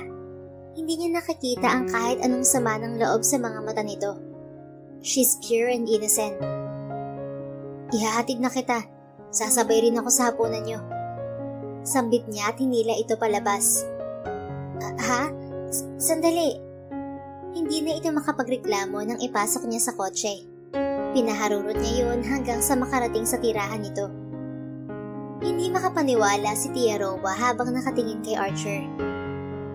Napaka-talented mo, Iho. Kahit ako napaniwala mo. Bakit ka pala nagpapanggap na bulag? Nakangiti nitong tanong. Mahaba pong kwento. Pasensya na rin po at hindi ko agad ipinagtapat sa inyo. Huwag mo na siyang interviewin, Chang. Kumain na lang po tayo. Saway rito ni Marga. Sabay-sabay silang naghapunan. Nagkwentuhan din habang kumakain. Maging ang kapatid ni Marga na si Ella ay nakikisali sa usapan nila. Sa kabila ng kapansanan, tila normal itong kumikilos. Pagkatapos ng hapunan, niyaya siyang maglakad-lakad ni Marga. Pumunta sila sa parke. Umupo sila sa dalawang swing. Sandali, ngayon ko lang naisip to. Kung hindi ka bulag, ibig sabihin, nakita mo ang mga ginawa ko noon? Yung pagsunod ko sa'yo at dihim kitang hinatin? Tanong nito sa kanya. Tumango siya habang nakangiti. Hindi mo naman siguro iniisip na para akong baliw, no? Nope. Huba nga talaga ako sa'yo noon. Tinulungan mo pa rin ako kahit hindi mo ako kilala. Salamat sa ginawa mo. Wala yun. Kahit sino gagawin din yun. Umiling si Archer. Hindi lahat gagawin ang ginawa mo. Marami ang magsasamantala sa sitwasyon ko. Yung iba, niloloko lang ako. Pagkatapos makuha ang gusto, iiwan ako. Nakakalungkot isipin na may ganong tao, no? Ano bang dahilan kaya nagpapanggap kang bulag? Tanong ni Marga habang nakatingin sa kanya. Gusto kong hanapin ng babaeng makakasama ko habang buhay. Yung hindi ako iiwan kahit meron akong kapansanan. Natigilan ito. Ilang segundo itong nakatingin sa kanya. Nagulat siya nang malakas itong tumawa. Seryoso? Yun ang dahilan mo, Archer? Seryoso ako. Pinakita niya kay Marga kung gaano siya kaseryoso sa sinabi. Kakaiba rin ang trip mo ah. Paano mo makikita ang babaeng hinahanap mo kung nagpapanggap kang ang bulag? Bulag ka nga, di ba? Ibig sabihin hindi mo siya makikita kung bulag ka. Kahit nagpapanggap ka, mata pa rin ang pinapagana mo at hindi ang nararamdaman mo. Dapat paganahin mo ang damdamin mo, ang puso mo. Diyan mo malalaman ang kasagutan sa hinahanap mo. Bahagyang natigilan si Archer. Ganoon din ang sabi ng kanyang lola. Isa ba yung senyales na natagpuan na niya ang hinahanap niya? Sa tingin ko, natagpuan ko na siya. Nakangiti niyang sabi kay Marga. Umiwas naman ito ng tingin. Napansin niyang hindi ito mapakali sa inuupuan na swing. Tumayo si Archer. Pumunta siya sa likuran ni Marga. Hinawakan niya ang tali ng swing at marahan yung itinulak. Kapag walang paningin, pinapagana naman ang damdamin. Naramdaman ko kung sino ang may mabuting puso. Sa lahat ng sinubukan ko, Ikaw pa lang ang nakita kong ganun, Marga. Mabuti kang tao at yun ang hinahanap ko. Tumayo si Marga.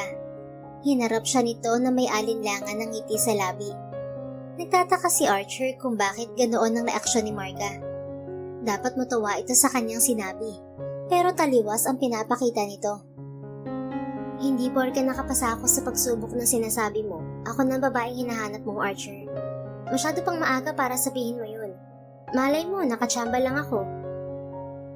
Handa akong pakasalan ka, Marga. Ibibigay ko lahat ng pangangailangan mo. Bahay, lupa, alahas, kotse, pera, kahit ano. Magiging maganda ang buhay mo sa akin. Pangungumbinsi niya. Hindi na dapat niyang sayangin ang pagkakataon. Natagpuan na niya si Marga, ang babaeng may mabuting puso at malasakit sa kapwa, mapagmahal sa pamilya at may malawak na pangunawa. Archer, ano bang tingin mo sa isang kasal? Laro lang? Seryoso at sagrado ang kasal. Hindi yun ino-offer na parang sale sa mall o kaya free taste sa isang food stall. Mahalaga ang kasal. Hindi sagot ang material na bagay para masabing maganda ang pagsasama ng mag-asawa. Dapat may pagmamahal sa isa't isa. Bakit? Hindi mo ba ako gusto? Ayaw mo ba sa akin? Bumuntong hininga si Marga. Nanatili ang tingin nito sa kanya. Inaamin kong gwapo ka. Matangkad, magandang katawan, moreno, mukhang mabango, magandang umiti at mabait. Nasa iyong katangian na magugustuhan ng mga babae. Pero magkaiba ang gusto sa mahal, Archer.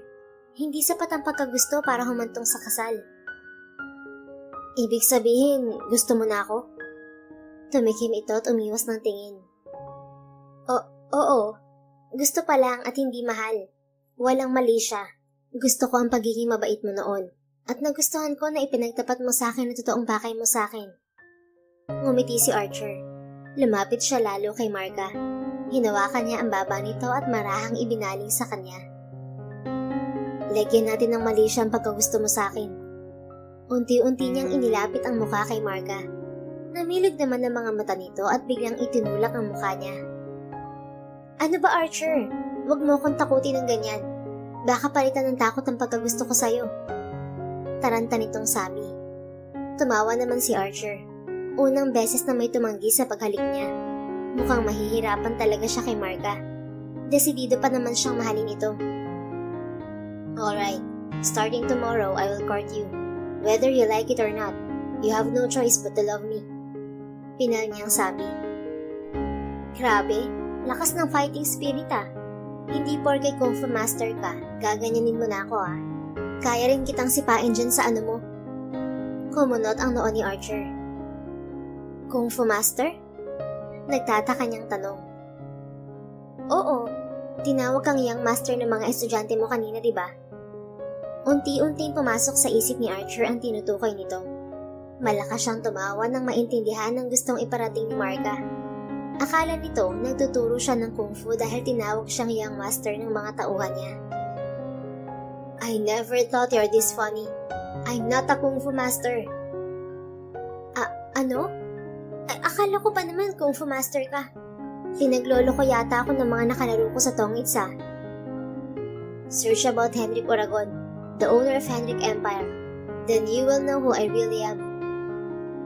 Sige, mamaya pag-uwi ko sa bahay. Kinabukasan, hindi lumabas ng kwarto si Marga.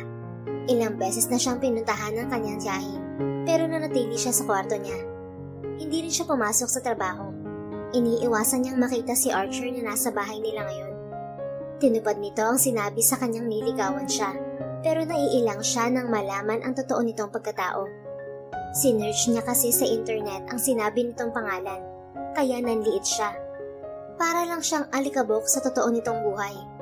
Kahit buhay niya yata ay kaya nitong bilhin sa sobrang yaman nito. May kaya naman pala talaga itong magpanggap na bulag upang malaman kung sino ang karapat-dapat nitong pagkatiwalaan at maging asawa. Bigla tuloy niyang naalala yung babae na kasama nito roon sa restaurant. Malamang ay sinamantala niyo ng kapansanan ni Archer at Yaman. Marga, ano bang nangyayari sa'yo? Bakit hindi ka lumabas dyan? Kung iniiwasan mo si Archer, umalis na siya. Nakahinga ng maluwag si Marga. Binuksan niya ang pintuan.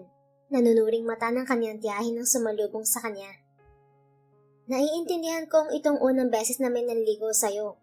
Pero pamangkin, huwag mo siyang pagtaguan. Tao siyang pumunta rito, kaya harapin mo siya ng maayos. Payo nito sa kanya. Pasensya na po, Chang. Hindi ko naman po alam na gagawin niya talaga yung sinabi niya. Kung kilala mo lang po siya, baka mawindang kayo sa pagkatao niya. Kilala ko na siya. Kilala mo po si Archer?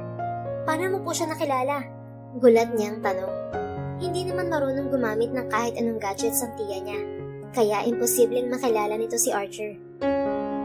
Tinanong ko siya. Pinagtapat naman niya sa akin kung sino siya. Ang dami kasi niyang dala. Halos mapuno ang salas natin sa mga bulaklak at kahon ng chocolate. Lahat yata ng favorite brand ng chocolate binili niya. Ewan ba sa batang yun kung anong nakita sa'yo? Siyang naman, wala ka bang bilib sa akin? Baka nabihag siya sa ganda ko. Ang ganda kaya ng pamangkin mo? Biro ni Marga sa tiyahin. Alam kong maganda ka, pero hindi yun ang sinabi ni Archer. Nagustuhan raw niya ang ugali mo. Kaya bigyan mo siya ng pagkakataon para patunayan ng mabuti niyang intensyon sa'yo. Oo na po, Chang. Kaya lang, nakakatakot po kasi siyang mahalin. Sobrang yaman kasi niya. Hindi naman pera niya ang habol mo, hindi ba? Saka aminin mo pamangkin. Crush mo siya, no? Lalo na ngayon na hindi na siya bulag. Aminado po akong crush ko siya kahit nung bulag pa siya. Pero paghanga lang po yun, hindi love. Sus, mapupunta din sa pag-ibig yan pamangkin. Basta bigyan mo lang ng chance na patunayan niya na malinis ang hangarin niya sa'yo. Wala namang masama kung pagbibigyan mo siya eh. Kung hindi talaga ukol, edi maging tapat ka sa kanya. Hindi mo naman kailangan pilitin ng puso mo na mahalin siya. Ang importante, binigyan mo siya ng chance na manligaw. Upang mapatid mo rin kung may uusbong ba na pag-ibig dyan sa puso mo para sa kanya. Sige po, Chang. Susubukan ko po. Haba ng hair ko, no? May bilyonaryo akong manliligaw. Biro niya sa tiyahin. Oo, pamangkin. Ikaw na si Rapunzel. Basta hangat ko ang kaligayahan mo. Huwag mong alalahanin si Ella. Narito naman ako para sa kapatid mo. Date-date ka rin pag may time. Sub-sub ka palagi sa trabaho. Sige ka, baka tumanda kang dalaga. Nagkatawanan na lang silang magtiyahin. Napakaswerte lang talaga niya sa tiyang niya. Napakabait na, napaka-supportive pa, at cool na tiya. Nang sumunod na araw, hindi na nagtago si Marga. Kahit nahihiya, hinarap pa rin niya si Archer. We're going on a trip. Trip? Aalis tayo? Gulat niya ang tanong kay Archer. Hindi pa siya handang umalis kasama ito, lalo ba kung sila lang dalawa. Yes, and when I say we, that includes Tia Rowa and Ella. We're going on a vacation. Talaga? Wait, may trabaho ako eh. Hindi na ako pwedeng umabsent. Napawi agad ng kasiyahan niya nang maalala ang trabaho. Don't worry, pumayag na ang restaurant manager na mag-leave ka. Once na maayos ng mga papeles niyo ni Tia at Ella, pinagpaalam na kita sa boss mo in advance. Ha? Pumunta ka sa restaurant? Yes. Gusto ko makasigurado na walang sagabal sa bakasyon natin. Nakangiti nitong sabi. Bagyaring ngumiti si Marga, pero labis na nagdiriwang ang kalooban niya. Ito ang unang beses na magbabakasyon sila ng pamilya, kaya excited din siya. Mukhang kailangan din niya ng bakasyon, dahil mula nang tumuntong siya sa legal age, ay naging subsub na siya sa trabaho. Makalipas ang ilang linggo ay dumating na ang passport nila at visa. Kaya agad silang sinabihan ni Archer na maghanda na sa mahabang bakasyon nila. Sa pag-expedite pa lang ng mga dokumento nila, ay nasaksihan na agad ni Marga kung gaano kayaman at ka-impluensya si Archer. Kapag ordinaryong mamamayan lang ang kukuha ng passport o visa, baka abutin ng siyam-siyam. Pero kay Archer ay napakadali lang ng ganoong bagay. Hanggang sa dumating na ang araw ng pamamasyal nila. Hindi masukat ni Marga ang pagiging bilyonaryo ni Archer. Pero sa nakikita niyang laki ng private plane nito, namangha siya ng husto. Sa TV lang siya nakakakita ng ganito. Gusto niyang isipin na panaginip lang ang lahat ng nangyayari sa buhay niya. Never in her life na maiisip niyang mararanasan ng ganito. At dahil yun kay Archer. Ella, tingnan mo, sasakay tayo sa malaki at magandang eroplano. Ang lapad ng pakpak niya. Siguradong safe na safe tayo sa loob niyan. Namamanghang kwento niya sa kapatid. Talaga ate? Nakakatuwa naman. Excited na akong sumakay. Masaya nitong sabi. Kahit hindi nito nakikita ay ilang araw na itong excited sa long trip nila. Sumakay na tayo, Ella. Inalalayan ito ng kanyang tiya Rowa paakyat sa hagdan. Tumabi naman sa kanya si Archer. Guwapong-guwapo ito sa suot na check long sleeve polo. May suot din itong sunglasses. Inalis nito iyon at ngumiti ito sa kanya. Sinakmal naman niya ng palad ang buhok dahil sa lakas ng hangin. Maraming salamat, Archer. Binigyan mo ng kasiyahan si Ella at ang tiya Rowa. You're welcome. Ikaw, masaya ka ba? Oo naman. Masaya ako kapag masaya sila. Pamilya ang kasiyahan ko. Good. I'll be your family. Soon. Kinilig si Marga nang kumindat sa kanya si Archer. Umiwas lang siya ng tingin habang nakangiti. Halika na. Marami pa tayong pupuntahan na magagandang lugar. Hinawakan nito ang kanyang kamay. Nakadama siya ng kuryente sa ginawa nito. Bakit ba noong akala niya ay bulag ito, walang mali siya sa kanya na hawakan niya ang kamay nito? Pero ngayon ay kakaiba na ang dating sa kanya ng hawak nito. Imbis na bawiin ang kamay, nakangiti na lang siyang sumabay sa paglalakad nito pasakay sa eroplano. Marami silang pinuntahan na lugar sa bansang Macau. Pumunta rin sila sa Paris para makita ang Eiffel Tower. Maging ang Hong Kong Disneyland ay hindi nila pinalampas. Nakakapagod pero sulit naman ang 3 linggo nilang bakasyon. Nasaksihan din niya ang pagiging simpleng tao ni Archer. Minsan, nagbabago ang aura nito kapag kausap ang mga tauhan na akala niya ay estudyante nito noon. Mahigpit ito sa trabaho, pero maalaga pagdating sa mga ito. Nakikita niyang may puso ang binata pagdating sa mga empleyado nito. Naramdaman din niya ang sobrang pag-aalaga ng binata sa kanya at kay Ella at tiyang Rowa. Mayaman ito pero hindi ito pala utos sa mga tauhan, lalo na kapag kailangan itong umorder ng pagkain nila. Ito ang matigang pumipila at pumibili para sa kanilang magtitiyahin. At kung may nagugustuhan silang bilhin, ito ang nagbibitbit ng mga pinamili nila, imbes na iutos sa mga tauhan nito. Marami pang nakitang magagandang katangian si Marga kay Archer na hinahanap niya sa isang lalaki. Kaya naman kapag nasa silid na ng hotel ang magtitiya, ay panay ang tukso sa kanya ni tiyang Rowa at Ella. Archer, tawag pansin ni Marga dito. Nakaupo si Archer sa veranda ng tinutuluyan nilang hotel sa Hong Kong. Umiinom ito ng wine habang nakatanaw sa malayo. Umupo rin siya sa tabi nito. Last day nito ng bakasyon natin. Sobra ako nagpapasalamat sa ginawa mo. Thank you talaga. Binaba ni Archer ang hawak na baso. Hinawakan nito ang kamay niya. Hinaplos-haplos nito ang kanyang likod ng kanyang palad, partikular sa parasinsingan niya. Ilang araw bago mo sabihing mahal mo na ang isang tao, Marga? Tanong nito. Nakatuon ang tingin nito sa daliri niya. Hindi ko alam. Sabi nila wala yun sa tagal ng pagsasama o kung gaano katagal kayo magkakilala. Kusa na lang daw nararamdaman yun. Marga, tumingin ito sa kanya gamit ang malamlam na mga mata. Bakit? Mababang tono niyang tanong. Sa tingin ko, mahal na kita. Malakas na kumabog ang dibdib ni Marga sa pagtatapat ni Archer. Kahit na humahanga siya dito, hanggang ngayon ay nahihirapan pa rin siyang paniwalaan na seryoso ito sa kanya. Patawad, Marga. Muli nitong sabi na nagpakaba sa kanya. Inaasahan niyang babawiin na nito ang sinabi, pero nagulat siya sa ginawa nito. Lumuhod ito sa harapan niya hawak ang isang singsing. Patawad dahil hindi ako papayag na mawala ka sa akin. Will you be my girlfriend? Archer. Pangako, poprotektahan kita. Hindi ko hahayaan na masaktan ka. Kung kailangan kong itago ang pagkatao mo, gagawin ko kahit gusto kong ipagmalaki ka sa lahat. Please, Marga. Please accept my sincere feelings towards you. Will you be Yes, Archer. Tinatanggap ko na ang pagmamahal mo. Nakangiti niyang sabi. Bahagya pa itong natulala at tila hindi makapaniwala. Really? Nakangiting tumango si Marga. Nanginginig ang kamay ni Archer habang isinusuot nito ang singsing sa daliri niya. God, I'm nervous. I feel like it's a marriage proposal. Bahagyang tumawa si Marga. Pakiramdam niya rin ay isang marriage proposal ang ginawa ni Archer. Singsing kasi ang isinusuot nito sa kanya kahit na inaalok pa lang naman siya nitong maging girlfriend. Thank you, Marga.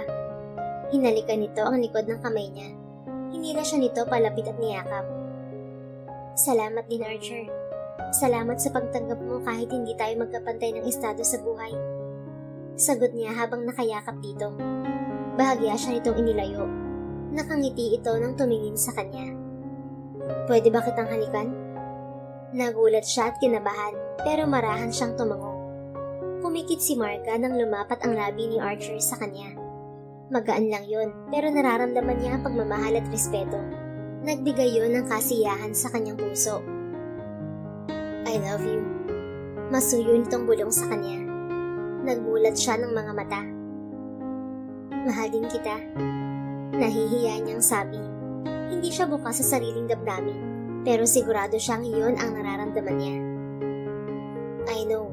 I can feel it. Mas lalo siyang nahiya sa sinabi nito. You're so cute. Don't be shy. I'm your boyfriend now. First time ko kasi magka-boyfriend. Hindi ko alam kung paano mag-handle ng isang relasyon. Paano kung hindi mo magustuhan? Iiwan mo ba ako? Nangangamba niyang tanong. Don't think that way. Hindi tayo maghihiwalay. Maliban na lang kung iiwan mo ako. Pero tulad ng sinabi ko, hindi ko hahayaan na mawala ka. Expect me to be there wherever you are. Paano mo nalaman na mahal mo na ako? Sinunod ko ang sinabi mo at ng lola ko. Sinunod ko ang sinasabi ng puso ko, hindi ang nakikita ng mga mata ko. Thank you for giving me a chance, Marga. I promise na akong una at huli mong mamahalin. Ibibigay ko sa iyo ang buong puso ko.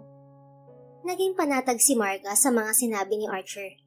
Kahit ito ang unang beses niyang makipagrelasyon, sisiguraduhin niyang yun din ang magiging huli. At ibibigay rin niya ang buong puso at pagmamahal niya rito. Naging maayos ang relasyon ni Marga at Archer sa kabila ng malaking agwat ng kanilang pamumuhay.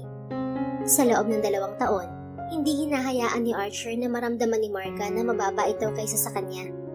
Nanatiling misteryo ang kanyang pagkatao bilang sole owner of Hendrik Empire. Ayaw niyang pagpiyastahan ng media ang buhay niya. Iniingatan din niya na wag masaktan si Marga at malaya pa rin itong nakakakilos nang walang nagbabantay sa bawat galaw nito. Kasalukuyang nasa Amerika si Marga para sa operasyon ni Ella. Nakahanap sila ng compatible donor para dito, habang si Archer naman ay nasa Italy para sa isang business conference. Representative lang ng Hendrik Empire ang pakilala niya sa lahat. Hindi hadlang ang distansya ni Marga at Archer para iparamdam nila ang pagmamahal sa isa't isa. Araw-araw silang nagtatawagan at nag-a-update sa isa't isa. Archer, tagumpay ang operasyon ni Ella. Sa wakas makakakita na siya. Masayang sabi ni Marga nang tawagan nito si Archer. That's good to hear. I'm happy for Ella. I'm going there after the conference. Para naman makita na niya ang gwapo niyang kuya. And we're going home together. Alright, I'll wait for you here. I miss you and I love you, boyfriend. I miss you too. And I love you more, girlfriend. I can't wait to see you. Hindi nagtagal ay sumunod nga si Archer sa magkapatid sa Amerika. Todo pasalamat si Ella sa tulong ni Archer na makakita itong muli. Ganoon rin si Marga. Napakalaki ng utang na loob nila sa binata. Kung hindi dahil dito, hindi agad makakakita ng donor si Ella. 2 linggo matapos ang operasyon, bumalik sila ng Pilipinas. Labis na nagtaka si Marga nang makita ang maraming tao. Kung normal na airport yun, hindi na siya magtataka. Pero yun ang private landing port ni Archer.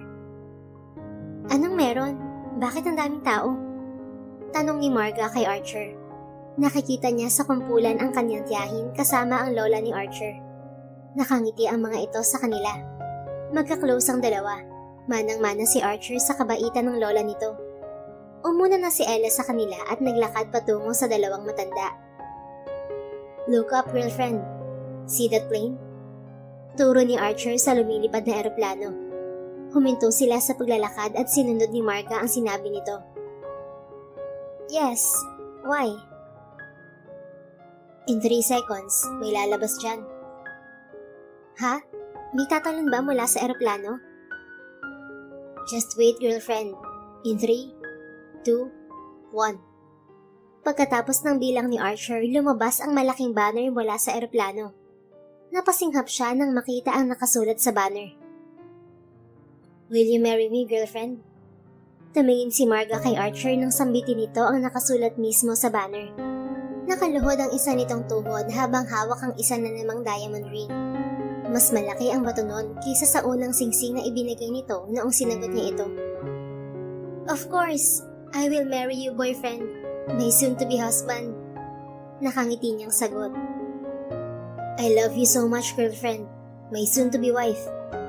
Kinabig palapit ni Archer si Marga at masuyo itong hinalikan. Malakas na palakpakan ang ibinigay sa kanila ng mga tao. Naluluha naman ang dalawang matanda habang nakatingin sa dalawa. "Sa wakas, ikakasal ng apo ko. Pwede na akong lumisan sa mundo. May kasama na siya sa buhay." Sambit ng lola ni Archer. "Hindi pa pwede.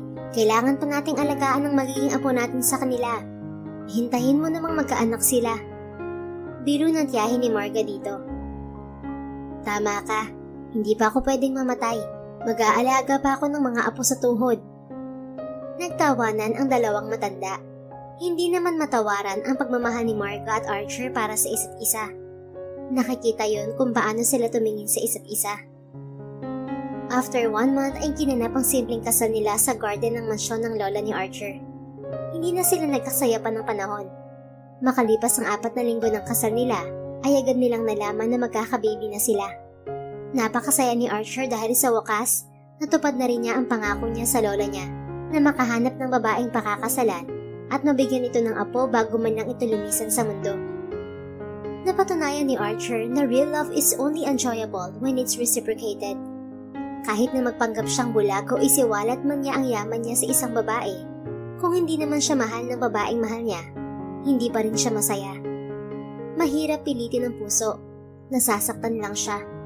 Sabi nga nila, don't find love, let love find you, dahil kusa yung darating. Marami mang naging failed relationship si Archer. Hindi man niya agad natagpuan ang babaeng hinahanap niya, but somehow, he ended up with a simple woman like Marga. Ang babaeng nagturo sa kanya na sundin ang sinasabi ng puso, imbes na ang nakikita ng mga mata. Kaya naman ngayon, ay masaya silang nagsasama bilang mag-asawa. The end.